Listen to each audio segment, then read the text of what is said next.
والصلاة والسلام على من لا نبي بعد اما بعد فاعوذ بالله من الشيطان الرجيم بسم الله الرحمن الرحيم لكل امرئ منهم يومئذ شأن يغنيه وجوه يومئذ مسفرة ضاحكة مستبشرة۔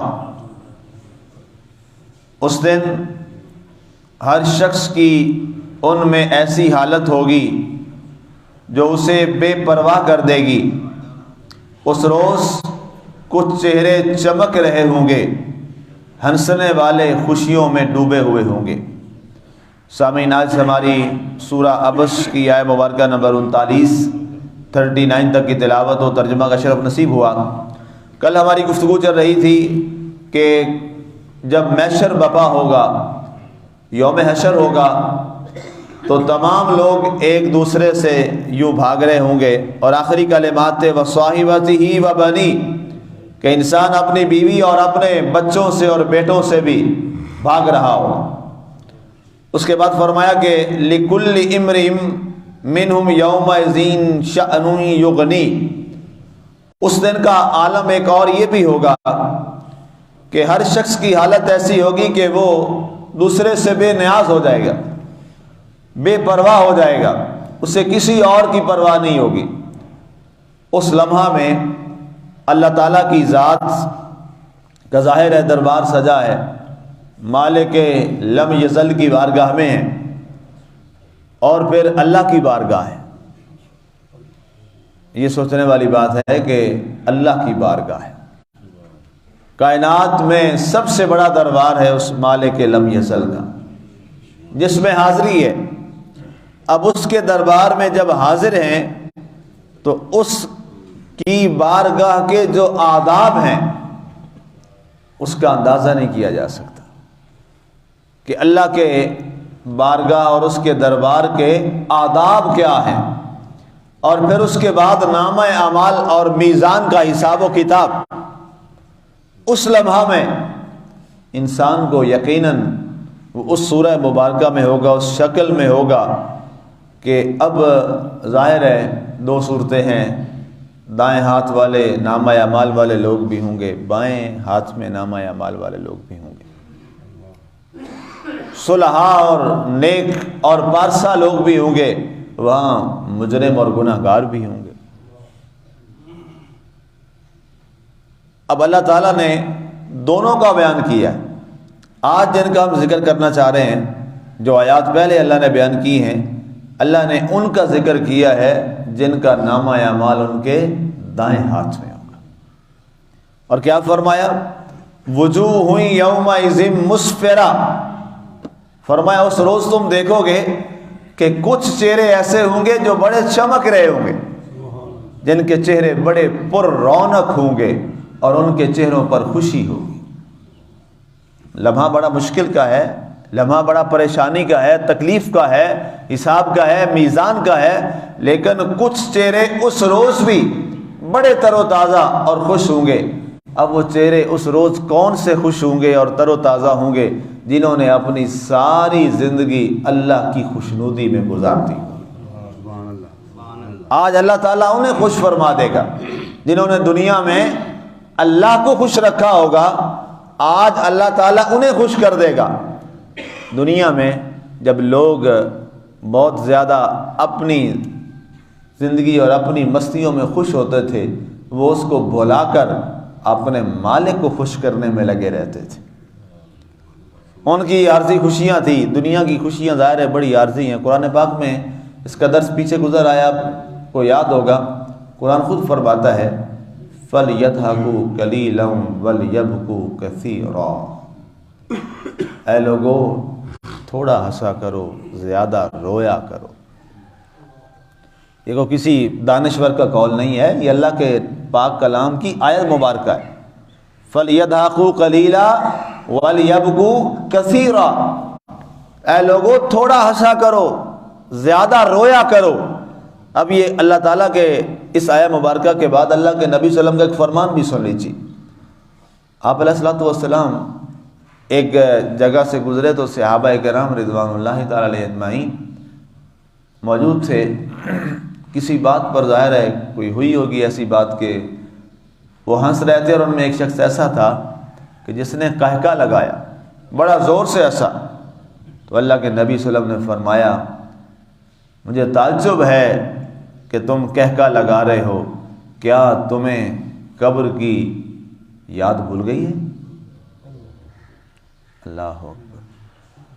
کیا تمہیں اپنی لذتوں کو اور قہقوں تو توڑنے والی موت بھول گئی ہے کہ آج تم قہقے لگا رہے ہو؟ اب یہ رسول اللہ صلی اللہ علیہ وآلہ وسلم اس جماعت کو فرما رہے ہیں جن کا نام ہے صحابہ کرام، جن کا اتنا بڑا مقام ہے کہ جنہوں نے اپنی زندگیوں کو کس انداز میں اتباع رسول میں گزارا ہے. اور پھر سب سے بڑی بات کہ وہ ہیں کیا، انہوں نے اپنے آنکھوں سے رخ مصطفیٰ کو آمنے سامنے سے دیکھا، لیکن ان کو بھی اللہ کے نبی صلی اللہ علیہ وسلم نے ڈانٹ دیا، ان کو روک دیا، منع کر دیا. فرمایا خبردار اگر تمہاری زبانوں سے کہہ کے نکلے تمہیں لذتیں توڑنے والی موت بھول گئی ہے. تو یہ ہمارے لیے ایک بڑا سبق ہے، یہ ہمارے لیے ایک بڑا ایک الارمنگ میسج ہے کہ جب ان کو اجازت نہیں ہے تو ہم تو کسی حساب میں بھی نہیں ہیں ان کے مقابلہ میں. وہ تو بڑی پاک ہستیاں تھیں، وہ تو بڑے عظیم لوگ تھے.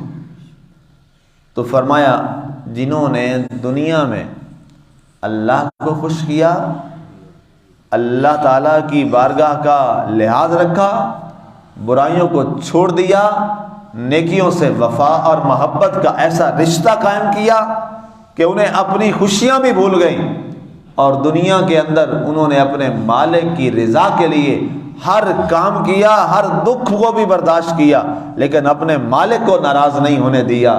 فرمایا ان کا آج اجر یہ ہے وجوہ یومئذ مسفرہ. اللہ فرمائے گا اے میرے بندے دنیا میں تو نے مجھے خوش کیا ہے، آج آ میں تجھے خوش کرتا. کیا خوبصورت یہ لمحہ ہوگا. اور اگر دنیا کے بدلے میں آخرت کی خوشیاں مل جائیں تو یہ بڑا سستا سودا ہے. ہاں جی، یہ بڑا سستا سودا ہے. دنیا کی زندگی ہے کتنی؟ کچھ بھی نہیں، کچھ بھی نہیں ہے. ایک دن میں نے آپ کو پورا حساب لگا کے دیا تھا کہ یہ پوری ہماری زندگی اگر 100 سالہ بھی ہو تو اس کے حساب سے یہاں کے ہمارے یہ جو ہے چند ایک گھنٹے ہم نے نکالے تھے وہ بنتے ہیں. تو اگر ان چند گھنٹوں کے بدلہ میں نہ ختم ہونے والی زندگی کی خوشیاں نصیب ہو جائیں تو اس سے بڑا سستا سودا کوئی نہیں. اللہ اکبر اللہ اکبر. آگے فرمایا گیا ضاحکہ مستبشرہ، فرمایا مسکرانے والے. ضاحکہ کسے کہتے ہیں؟ مسکرانے والے. اور مستبشرہ جنہیں خوشخبری سنائی جائے اسے مستبشرہ کہا جاتا ہے. فرمایا یہ چہرے چمک رہے ہوں گے اور کیا ہوگا؟ ان کے چہروں پر مسکراہٹ ہوگی. علامہ اقبال رحمۃ اللہ تعالی علیہ فرماتے ہیں بیا تو می گویم، آ میں تجھے بتاؤں کہ مسلمان جو ہے اس کی نشانی کیا ہے. تبسم بر لب اوست. فرمایا کہ جب موت کا وقت آتا ہے بوقت مرگ، تبسم بر لب اوست، جب اسے موت آتی ہے تو اس کی لبوں پر مسکراہٹ ہوتی ہے. بیا تمی گویم نشان مرد مومن او مرگایت تبسم بر لب اوست. اور ہم نے یہ دیکھا ہے، خود دیکھا ہے میں نے اپنی نظروں سے کہ اللہ کے ایسے جو نیک اور پارسا لوگ ہوتے ہیں جب انہیں موت آتی ہے تو ان کے چہروں پر مسکراہٹ ہوتی ہے، ان کے لبوں پر مسکراہٹ ہوتی ہے، اور حقیقتاً ایسے لگتا ہے کہ جیسے یہ مسکرا رہے ہیں. اللہ تعالیٰ دنیا میں بھی ان کی ایک نشانی دکھا کے جاتا ہے. اس لیے ان کے چہرے کیوں تر و تازہ ہوتے ہیں. کچھ دیکھا موت کے وقت ہم دیکھتے ہیں کچھ ایسے چہرے ہوتے ہیں بڑے برونق ہوتے ہیں، بڑی رونق ہوتے ہیں. اللہ کرے اللہ تعالیٰ ہمیں بھی موت کے وقت مسکراہٹ بھی نصیب فرمائے اور ہمارے چہرے بھی رونق کر دے. یہ بھی اللہ سے دعا مانگا کریں. اللہ تعالیٰ موت کے وقت یہ تبسم بھی اب عطا فرما دے اور ہمارے چہروں کو بھی بارونق کر دے۔ یہ دنیا میں جاتے ہوئے نیک لوگوں کی ایک بڑی نشانی ہوتی ہے، دنیا والوں کے لیے، گھر والوں کے لیے، آئزہ اقربا اور ان کے ملنے والوں کے لیے، کہ آج دیکھو جنہوں نے اپنی زندگی اللہ کی رضاؤں میں گزاری تھی، آج دنیا سے جاتے ہوئے مسکراہٹ کے ساتھ جا رہے ہیں۔ حضرت سعد اور سعید دو بھائی تھے، ان کا ایک خاص مقام تھا کہ ان کو اللہ تعالیٰ نے ایک، یہ حدیث شریف میں یہ واقعہ موجود ہے کہ بڑے نیک و پارسا تھے۔ اللہ کے نبی صلی اللہ علیہ وسلم نے فرمایا میری امت کے دو ایسے فرد ہیں وہ فوت ہونے کے بعد مسکرائیں گے۔ تو ان کے بارے میں یہ دونوں بھائی تھے، جب وصال کا وقت آیا تو جو شخص انہیں غسل دے رہا تھا، غسل دینے کے بعد جب کفن انہیں پہنا دیا گیا تو ابھی وہ کفن اوپر کفنی کو درست کر رہے تھے کہ اچانک وہ مسکرا دی، اور دنیا نے دیکھا، سبحان اللہ، تو سب نے فوراً وہ بلند اللہ کے نبی پر درود و سلام بھیج کے کہا قد صدق رسول اللہ صلی اللہ علیہ وسلم، اللہ کے رسول نے سچ فرمایا تھا، میری امت میں دو لوگ ایسے ہوں گے کہ وہ وصال کے بعد مسکرائیں گے دنیا والوں کے سامنے، کہتے دیکھ لو دنیا والوں، ہمارے نبی نے سچ فرمایا تھا کہ انہوں نے آج واقعی ایسے مسکرائے ہیں جیسے ایک عام زندہ انسان مسکراتا۔ پھر اس طرح ان کے دوسرے بھائی کا وصال جب ہوا تو انہوں نے بھی ایسا ہی کیا۔ تو یہ کیا ہے؟ یہ ایک بڑے اعزاز کی بات ہے، بڑے شرف کی بات ہے۔ اللہ تعالی ہمیں وہ عمل نصیب فرمائے کہ تبسم ہمارے لبوں پہ بھی آ جائے، اور رونق چہرے کی اللہ تعالی ہمیں بھی نصیب فرما دے، اور اس لمحہ جن چہروں کا ذکر ہو رہا ہے کہ وہ مسفرہ ہوں گے اور ضاحکہ اور مستبشرہ، انہیں خوشخبری سنائی جائے گی۔ مستبشرہ مانا خوشخبری سنا دی جائے گی، آؤ بھائی مسکراتے ہوئے چہروں، آؤ بھائی با رونق چہروں، آؤ بھائی چمکنے والے چہروں، آج تمہارے لیے خوشخبری ہے۔ کیا خوشخبری ہے؟ رضی اللہ عنہم ورضوا عنہ، اللہ تم سے راضی ہو گیا، تم اللہ سے راضی ہو گئے۔ اور ایک حدیث شریف آخری سن لیجیے، چہروں کی رونق کے حوالہ سے بات آئی۔ اللہ کے نبی صلی اللہ علیہ وسلم نے فرمایا قیامت والے دن میری امت کے لوگوں کے اعضائے وضو جو ہیں وہ چمکتے دمکتے ہوں گے۔ یہ خاص نشانی ہوگی میری امت کی، آپ نے فرمایا جہاں جہاں وضو کا پانی جب پہنچتا ہے، فرمایا میں اپنی امت کو ان کے وضو کے آثار کے چمکنے سے پہچانوں گا۔ ظاہر ہے ساری دنیا ہوگی نا، از اول تا انتہا، ابتدا تا انتہا، ساری مخلوقات ہوں گے، ساری امتیں ہوں گی، اکٹھی ہوں گی۔ تو آپ علیہ الصلوۃ والسلام نے فرمایا میری امت کے لوگوں کے جتنے اعضاء والے وضو کرتے ہیں نا، تو جو اعضاء ہیں چہرہ، ہاتھ، پاؤں، سر، فرمایا یہ سارے چمک رہے ہوں گے، میں پہچان لوں گا جہاں جہاں وضو کے اعضاء پہ روشنی ہے یہ میری امت کے لوگ ہیں۔ تو ظاہر ہے یہ تو اسی کو ہی نصیب ہوگی نا جس نے دنیا میں ان اعضائے وضو کو تر رکھا ہوگا، ان اعضائے وضو کو زندہ رکھا ہوگا۔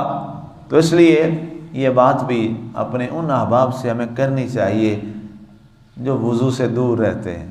آپ سمجھ ہی گئے ہیں، جو وضو سے ڈرتے ہیں، ان کو ہمیں یہ پیغام پہنچانا چاہیے، میاں غور کر، خیال کر۔ کل اچھا اس میں آپ علیہ الصلوۃ والسلام نے بڑی خاص بات فرمائی، اعضائے وضو، سبحان اللہ سبحان اللہ، اعضائے وضو کتنا بڑا درجہ ہے، اس کا مطلب ہے وضو کا، با وضو رہنے کا کتنا بڑا درجہ ہے۔ اور ایک وظیفہ، اللہ کے نبی صلی اللہ علیہ وسلم کے پاس ایک شخص آیا، عرابی، اس کے بڑے کافی سارے سوالات ہیں، ان میں سے ایک سوال اور جواب میں دینے لگا ہوں۔ اس نے کہا یا رسول اللہ صلی اللہ علیہ وسلم رزق کے حوالہ سے میں بڑا پریشان رہتا ہوں، کیا کروں؟ آپ علیہ السلام نے فرمایا با وضو رہا کر، اللہ تیرے رزق کی پریشانی ختم کر دے گا۔ یہ رسول اللہ صلی اللہ علیہ وسلم کا بتایا ہوا وظیفہ ہے، سارے عمل کریں ہم، کسی عام پیر کا تو نہیں بتایا ہوا یا کسی عام عامل کا نہیں بتایا ہوا، جناب رسول اللہ صلی اللہ علیہ وسلم کا بتایا ہوا۔ فرمایا ہمیشہ با وضو رہا کر، اللہ تجھے رزق والی فکر سے بے نیاز فرما دے گا۔ اللہ تعالی ہمیں ہمیشہ باوضو رہنے کی توفیق عطا فرمائے۔ آمین۔ وما علینا الا البلاغ المبین۔